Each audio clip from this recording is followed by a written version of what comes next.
Bonjour à toutes et à tous. Donc les plantes ont-elles un cerveau? Alain Blogowski vient de nous l'expliquer. Voilà ce dont on va parler pendant une heure. Avec vous, François Tardieu, vous êtes directeur de recherche à l'INRA et vous travaillez au laboratoire d'écophysiologie des plantes sous stress environnementaux à Montpellier. Alors, c'est vrai que cette question est déroutante. Les plantes ont-elles un cerveau? On ne s'y attend pas de prime abord. Ont-elles peut-être une forme d'intelligence si on définit l'intelligence comme l'adaptation à un changement de son environnement? Là déjà, on est un peu plus près de la réalité. Et c'est vrai qu'on peut quand même se poser la question. Dites-nous d'abord un petit peu ce que vous observez, vous, dans la nature. Bon, d'abord, les plantes, c'est sûr, elles sont capables de réactions très rapides. Alors, il faut réfléchir. En fait, une plante, elle est soumise à tellement de prédateurs, des herbivores, des lapins, des insectes, etc., que si ça n'existait pas, peut-être qu'il n'y aurait plus de plantes. En fait, il y a un collègue à l'université de Lausanne, il a appelé son cours « Pourquoi la Terre est-elle encore verte ?» Devant la quantité de bébêtes qui pourraient manger les plantes, mais normalement, il ne devrait plus y avoir de plantes. Or, il y en a. S'il y en a encore, c'est bien parce qu'elles ont appris à éviter les prédateurs. C'est un cas général. Les plantes ont appris à éviter les prédateurs, comme nous, on a appris à éviter plein de choses. Alors, éviter les prédateurs, c'est quand même si vous nous dites que c'est possible, mais enfin, c'est des choses qui sont quand même limitées. Mais par contre, s'adapter à d'autres contraintes environnementales, c'est plus simple. La première contrainte d'une plante, c'est son environnement hydrique, c'est l'eau. Voilà. Et là, il y a des adaptations. Comment font-elles pour s'adapter à la présence ou à l'absence de l'eau? Les plantes, elles sont soumises à une contrainte pour l'eau qui est beaucoup plus que la nôtre. Ce que j'ai mis ici, vous avez déjà une plante, c'est un appareil à transformer du rayonnement solaire et du gaz carbonique en biomasse. Ça, c'est ce qu'on appelle la photosynthèse. Mais pour ça, elle a besoin de transpirer, et elle a besoin de transpirer beaucoup. Donc là, ce que j'ai écrit, c'est que la quantité d'eau transpirée chaque jour, elle est similaire ou supérieure à la quantité qu'elle a en elle. C'est-à-dire que nous, en gros, on transpire 2% de notre poids tous les jours. Hein. Ouais. Une plante, c'est 100% ou même 200%. C'est pour ça que nous, on peut se permettre de ne pas avoir des racines, alors que les plantes, elles ont des racines, parce que tout simplement, il faut voir l'eau comme quelque chose qui la traverse en permanence. Alors que moi, je transpire un petit peu plus maintenant tout de suite. Donc voilà. C'est leur propre poids qui chaque jour s'évapore. Voilà. Et donc il y a deux échanges, et c'est de ça qu'on va discuter. Il y a un premier échange. Alors les plantes, elles ont, si j'arrive à faire marcher ce truc, voilà, elles ont plein de petits robinets. Hein. En gros, il y en a des millions sur une feuille. Un petit robinet qui s'ouvre et qui se ferme, ça, il faut imaginer que ça fait à peu près 100 microns. Ça s'ouvre ou ça se ferme, et si le robinet ferme, la transpiration s'arrête. Si ça ouvre, elle continue. Et donc là, ce qui est triste, c'est que c'est les mêmes trous qui servent à faire rentrer le gaz carbonique ou à faire sortir l'eau. Donc si vous fermez l'eau, c'est bien, vous gardez de l'eau, mais vous perdez en photosynthèse. Donc il y a un deuxième échange qui est que vous savez bien que si vous prenez une douche, vous êtes plus frais après la douche qu'avant. C'est parce que vous transpirez, c'est parce qu'il y a de l'eau qui s'évapore. Et dès qu'on évapore de l'eau, on perd de l'énergie, on perd de la chaleur. Donc si vous arrêtez de transpirer, vous prenez 3, 4, 5, 6 degrés. Et donc c'est pour ça que les plantes ont aussi besoin de transpirer. Ici, il fait chaud, je suis à 37 degrés. Si je sors en hiver, je serai quand même à 37 degrés. C'est ce qu'on appelle l'homéothermie ou l'homéostasie. Mais les plantes, elles ont quelque chose comme ça, c'est-à-dire qu'elles arrivent à fermer le robinet pile poil pour rester à peu près au bon état hydrique, comme nous, on contrôle notre métabolisme pile poil pour se retrouver à 37 degrés. Mais comment elles font? Alors voilà. Donc là, je vous présente un exemple. Hein. Donc on a la sécheresse de l'air et le rayonnement solaire, hein, comme je vous avais dit. Et puis mes robinets, là, les stomates, ils se ferment au cours de la journée. Mais si je suis bien irrigué là en vert, il ne se ferme pas beaucoup. Et si je suis mal irrigué en rouge, il se ferme beaucoup plus. Et en fait, mais ce qu'on voit, c'est qu'elles sont, comme nous à 37 degrés, elles arrivent au même état hydrique. Et donc, elles arrivent à contrôler bien leur stress à eux, quoi. Et puis, il y a une hormone qui informe, en fait, les feuilles. Elle est synthétisée dans les racines, mais elle informe les feuilles. Dites les gars, ça ne va pas aller. C'est un peu la même chose, encore une fois, que par exemple mon compte en banque. Si j'attends que ça soit la catastrophe pour arrêter de consommer, c'est pas bon. Il faut que j'ai des alertes. Et bien, l'hormone, elle joue le rôle d'alerte pour dire, dites les gars, on va peut-être ralentir un peu la transpiration, je ferme mes robinets à eau et comme ça va bien se passer. Et en plus, je garde en fait cet état qui est constant au cours de la journée. Qui est un bon état. Donc, c'est les racines qui sécrètent une hormone quand elles sont en manque d'eau. C'est ça l'histoire. Et cette hormone se véhicule jusqu'à la feuille qui comprend l'information et qui dit « Ok, on ferme les stomates ». Mais quand on fait un tout petit peu de mathématiques que je n'ai pas faire ici, on se rend compte que ça ne suffirait pas, que le système ne marcherait pas. C'est-à-dire qu'il faut que la racine informe la feuille, mais il faut aussi que la feuille informe la racine et que tout le monde s'informe. C'est un petit système qui est comme ça. Donc en gros, comme j'ai dit tout à l'heure, là j'ai un sol, j'ai ma montagne qui est là et mon eau qui coule, et elle coule très vite. Là maintenant, j'ai une montagne qui est moins haute, j'ai un sol qui est plus sec, et donc ça coule moins vite. Et si je ne ferme pas le robinet ici, je vais me retrouver en très mauvaise situation. Donc c'est un système où en fait tout le monde informe tout le monde. C'est en ça que c'est très différent d'un cerveau. On a un peu la même chose sur Internet. Google arrive à faire des espèces d'intelligence collective à partir de tout le réseau, sans qu'il y ait un cerveau. Mais par exemple, il y a un cas qui est rigolo, c'est que pour faire de l'avertissement à la grippe, c'est bien mieux d'aller regarder dans tous les Gmail le nombre de personnes qui disent le mot grippe, et ça avance beaucoup plus vite que de faire des analyses super précises, etc. Sur les déclarations des médecins. Sur les déclarations des médecins. Ben là, c'est un petit peu pareil, vous n'avez pas de cerveau, mais vous avez une espèce d'intelligence collective de la plante, où tout le monde informe tout le monde, et puis ça marche pas mal. Comme c'est complexe, parce que là, on peut avoir l'impression, là je vous raconte une histoire, mais est-ce qu'elle est vraie cette histoire? Ben, une manière de faire, c'est d'essayer de transformer cette histoire en équation, c'est-à-dire une équation, c'est quelque chose qui va dire exactement la même chose que la petite histoire qui est là, simplement je vais pouvoir tester. Et donc, ben, ça fait quelque chose qui n'est pas forcément très joli ici. J'ai gardé le même formalisme, hein, c'est-à-dire que là vous avez ma petite histoire, et puis là vous avez l'équation. Puis toute l'équation, ça raconte la même histoire, mais on peut voir si le système y marche. Et en fait le système y marche. Donc ce qu'on fait derrière, eh ben, c'est typiquement des plantes sur ordinateur, et puis la plante elle pousse toute seule sur l'ordinateur, et on regarde ce que ça donne suivant les conditions, etc. Et c'est comme ça qu'on peut savoir est-ce que mon histoire elle marche ou est-ce qu'elle ne marche pas. C'est-à-dire que là vous êtes capable de planter des plantes sur ordinateur et de voilà, voir leur croissance. Ben là vous en voyez une qui poussait gentiment, c'est une plante virtuelle. Et de prévoir leur réaction à l'avance, j'allais dire. Voilà, dans tel type de conditions, elle va réagir comme ça. Quelque part, c'est ça notre travail, c'est de remplacer tous ces contrôles, qui sont des contrôles diffus, donc on ne fait pas de la neurobiologie. Si on était chez les animaux, on ferait de la neurobiologie. Là, comme c'est quelque chose de diffus, eh bien, on remplace ça par plein d'équations. Comment est-ce que tout le monde contrôle tout le monde? Et puis on regarde si le système y marche. Alors, ce n'est pas parce qu'il marche que c'est vrai, mais au moins ça veut dire que ça pourrait être vrai. Ça pourrait et puis marcher. Ensuite, on teste plusieurs systèmes. Est-ce que c'est purement mécanique ou est-ce que c'est biologique? Est-ce qu'il y a les gènes qui interviennent là-dedans? D'où vient ce mécanisme finalement? Eh bien, forcément, les gènes interviennent parce que tout ça, c'est des mécanismes qui sont adaptatifs. Et donc, les gènes, ils interviennent. Donc là, par exemple, je vous ai dit, il y a une hormone qui est synthétisée et c'est ça qui fait que ma plante marche. Eh bien, il y a des gènes qui disent, je vais la synthétiser à tel moment, quand j'ai tel état hydrique. Et puis, d'une plante à une autre, d'une espèce à une autre, ça va être différent. Donc, les gènes, ils sont partout. Et donc, je peux vous donner un autre exemple, si vous voulez, comment est-ce que les gènes ils rentrent dans l'histoire. C'est une histoire qui est rigolote aussi.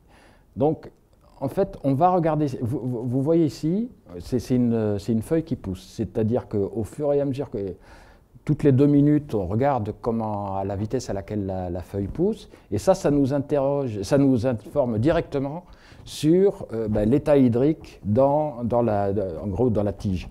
Et donc, ce qu'on voit, c'est ce que je vous disais, c'est là, donc, pendant la nuit, la plante, elle récupère. Au petit matin, il y a du soleil, etc. Donc, mon état hydrique, il s'effondre. Alors, attendez, juste pour comprendre, la plante, elle récupère. Pourtant, c'est la vitesse de croissance foliaire. Elle est plus grande le jour que la nuit, c'est ça que vous Elle est dites? plus grande la nuit que le jour. Elle est plus grande la nuit que le jour. Oui, oui, oui. Parce que c'est de l'eau. Plus la nuit? Eh bien, parce que c'est de l'eau. Et donc, si vous avez c'est la croissance en volume. Hein.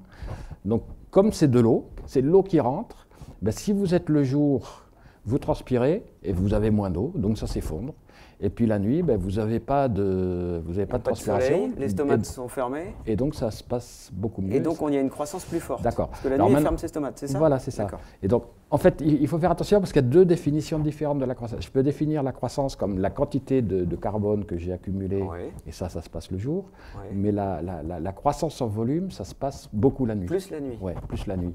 Maintenant, ça fait partie de ce qu'on appelle le rythme circadien. On sait bien que tous, on a sommeil le soir, on se réveille le matin, et puis si on voyage en Amérique, les choses ne se passent pas très bien parce que notre horloge, elle est décalée. Donc nous, on a une horloge. Les plantes ont une horloge aussi? Les plantes ont une horloge aussi, tout à fait. Et donc là, en gros, c'est ce que je vous montre là. Là maintenant, on se met en jour continu. C'est-à-dire que la plante, elle croit que c'est la nuit, ici, comme il y a eu des nuits avant. Mais en fait, ce n'est pas la nuit, c'est en jour continu. Hein. C'est-à-dire en jour continu, elle est soumise à la lumière 24 heures sur 24. 24 heures sur 24, mais ça, c'est des expériences, à ma connaissance, qu'on fait aussi sur les animaux. C'est-à-dire qu'on vous met en lumière continue, et puis pour voir vraiment votre rythme biologique. Parce que si on allume et qu'on éteint, évidemment, il y a plein de choses qui vont se passer en même temps. C'est une manière pour voir comment est-ce qu'est son rythme journalier. Mais vous voyez que les robinets, ils continuent à s'ouvrir, se fermer, etc. Et que la croissance, elle alterne aussi, c'est-à-dire elle continue, elle est plus faible la fausse nuit que le faux jour, etc. D'accord. Et donc, rythmée par un elle est rythmée, et ça leur sert à quelque chose. Il y a une espèce de mémoire qui est que, en gros, hier, j'étais en bonne condition, ou aujourd'hui, ou hier, j'étais en mauvaise condition. Et donc, d'une manière, ça veut dire, si je suis en mauvaise condition, il vaut mieux que je sois un petit peu conservateur et que je garde mon eau pour la garder pour un petit peu plus longtemps. Et puis si ça se passe bien, je vais y aller, quoi. Et donc il y a une forme de mémoire donc ça c'est un contrôle quand même particulièrement astucieux, c'est pour ça que je vous ai montré ça, que ça met bien en évidence le fonctionnement des gènes. Et donc, est-ce que c'est une forme d'intelligence? On va en discuter après. Mais c'est une adaptation qui est très fine. Vous nous décrivez une mémoire primitive, vous nous décrivez des adaptations. Finalement, puisque la plante s'adapte à son environnement, on vient de voir qu'elle s'adapte sans cesse, ne serait-ce que pour l'eau. Est-ce qu'on ne pourra pas qualifier ça d'intelligence? Ça nous oblige à bien réfléchir sur ce que c'est que mémoire, sur ce que c'est qu'intelligence, etc. Définissons alors. Définissons pour pas trop fantasmer. Si intelligence, c'est s'adapter, oui. Maintenant, si intelligence, c'est s'adapter à quelque chose de nouveau, moi, en gros, hier, mon train pour arriver ici, il n'arrivait pas, je me suis adapté, j'ai pris le métro, etc.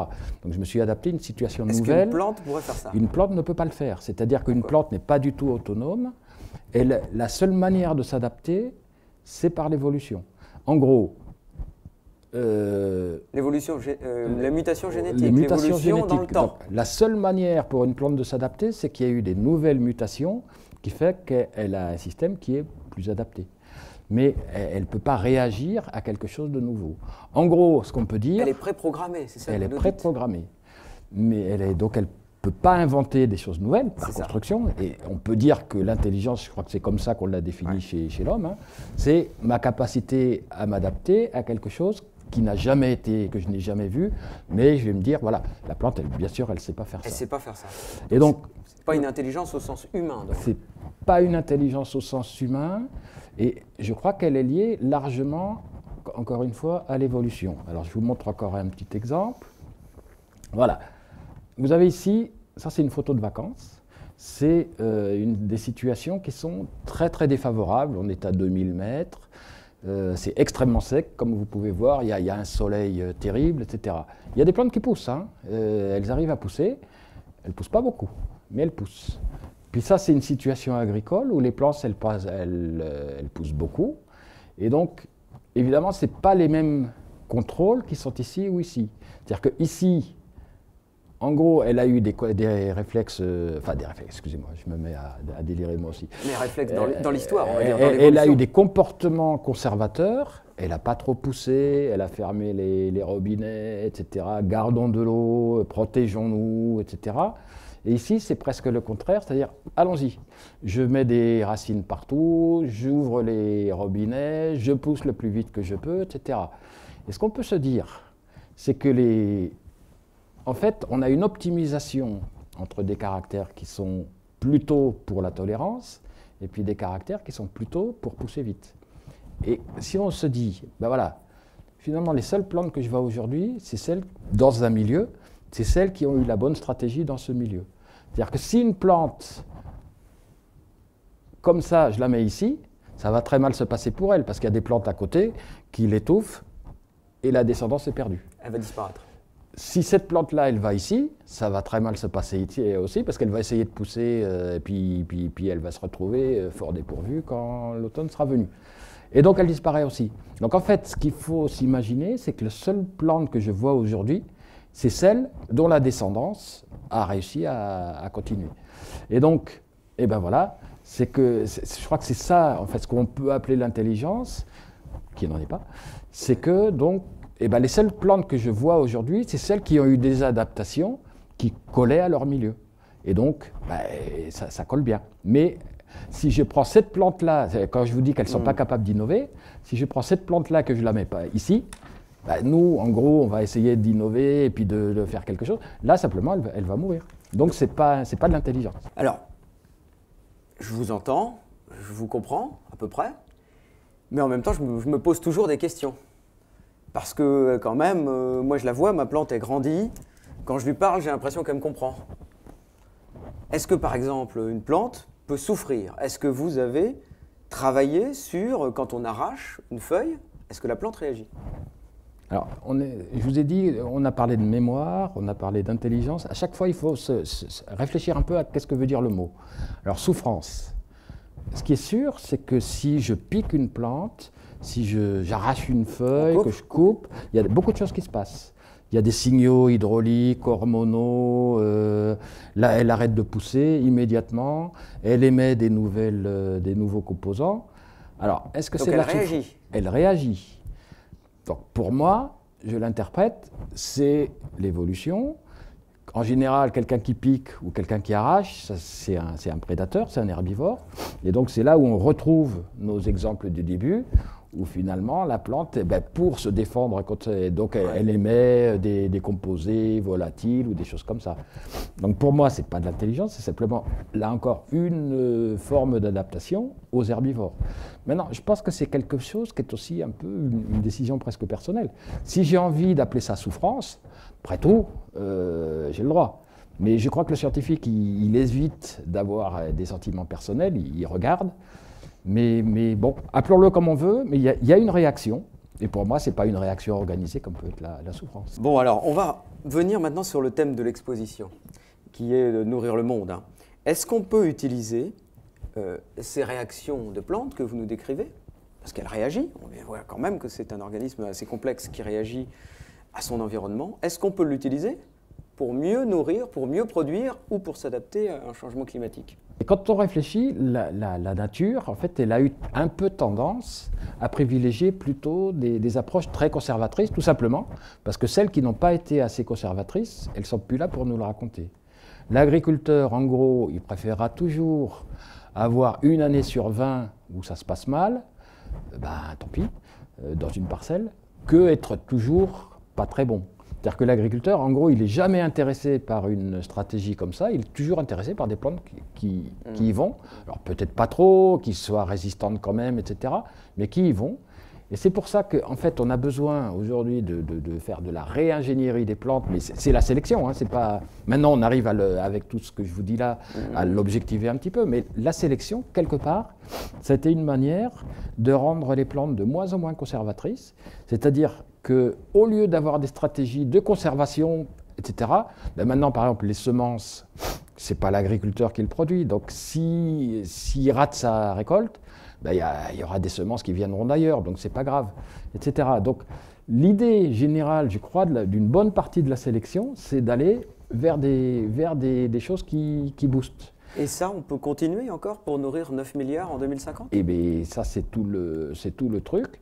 Mais en gros, quand on regarde caractère par caractère, en gros, les plantes, elles quand même si en stress hydrique, le rendement continue à augmenter, s'il y avait des catastrophes climatiques, elles seraient probablement moins résistantes que des vieilles plantes, etc. Mais seulement, ça n'intéressera personne de produire quand même 3 grains. Parce que même dans les... Je veux dire, le tiers-monde, c'est pareil. Hein.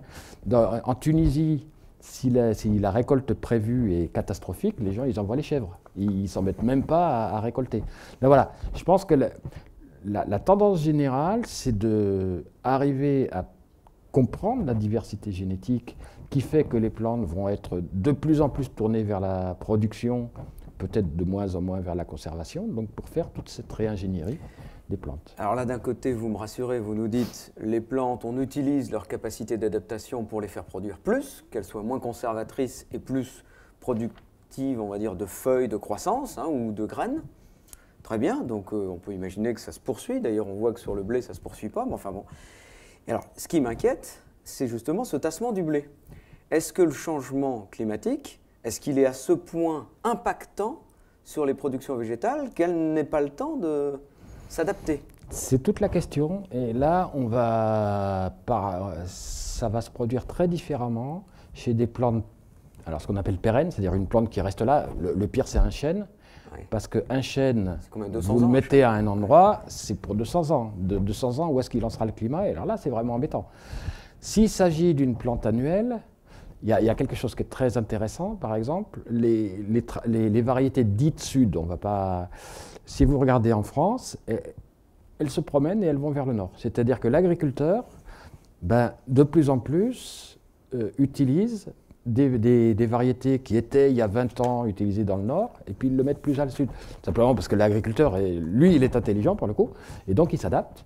Et donc, tant qu'on peut, d'une part, faire bouger les plantes, et on sait les faire bouger pour les annuelles, mais pas pour les arbres, déjà, il y a des... Et donc, ce qu'il faut, c'est avoir les ressources génétiques suffisantes et la connaissance suffisante pour produire des plantes qui sont adaptées au nouveau climat. Donc, ici, vous pouvez dire, pour le blé, ah, mais c'est affreux, il ne s'adapte pas, mais je vous ai montré que le progrès génétique, lui, il continue. C'est-à-dire, simplement, on a produit des plantes qui ne sont pas adaptées au nouveau climat. Donc ça demande d'être, je crois, maintenant, de faire la sélection de façon beaucoup plus ouverte qu'on la faisait. La sélection, typiquement, c'était l'agriculteur voilà, qui avait 100 plantes devant lui, il en avait 3 qui lui plaisaient, il prenait les 3 et puis ça recommençait, etc. La sélection classique, en gros, c'était ça aussi. Ouais. Ça a été très efficace. Maintenant qu'on est dans des situations beaucoup plus... maintenant qu'on les met sur ordinateur. Non, mais voilà, comme ça la sélection aussi maintenant, non? Voilà, mais maintenant qu'on est dans des situations où c'est pas très bien où est-ce qu'on va d'un point de vue climatique, et puis on va s'adapter à beaucoup plus de situations qu'avant, c'est là où on a besoin de mettre des plantes sur ordinateur pour se dire, eh ben, tel comportement, eh ben, voyons ce que ça donnerait dans un climat comme ci, ou voyons comme ça. Donc, je vais utiliser tous les systèmes d'adaptation dont on a parlé que de 2, hein, mais je vais les mettre sur ordinateur, puis je vais regarder, voilà, je mets des plantes en Hongrie, en gros, ça va être parfait une année sur 100 et pas terrible 90 années sur 100. Donc, c'est peut-être pas la stratégie qu'il faut prendre, je vais peut-être prendre une autre stratégie avec des plantes différentes, des gènes différents. Donc, en fait, vous avez une première étape qui est de regarder la variabilité génétique, mais pas seulement sur le rendement. Avant, on prenait la meilleure plante et on la ressemait. Là, c'est de regarder plein de caractéristiques, en quoi est-ce qu'elles sont différentes. Et puis ensuite, j'assemble mes trucs et je mets des plantes sur ordinateur et puis je fais des vraies plantes en même temps. Hein, mais c'est ce qu'on appelle la sélection génomique où on met tout ça à la fois. Est-ce que pour la suite, il va falloir avoir recours aux OGM, aux organismes génétiquement modifiés? La limite entre transgénèse et non-transgénèse, elle devient de plus en plus floue parce que vous pouvez bricoler une base ou deux d'un gène et la remettre pile poil à l'endroit où elle était et que personne ne puisse plus voir que c'était un OGM. Est-ce que c'est un OGM? Est-ce que c'est pas un OGM? C'est quelque chose qui va disparaître. On peut faire des OGM sans le savoir, enfin sans que les autres le sachent. On peut faire des OGM sans que les autres le sachent. Et puis, il a été montré récemment qu'il y a eu des plantes qui sont naturellement, des patates douces, où il y a eu le processus naturel, le processus OGM qui s'est fait naturellement.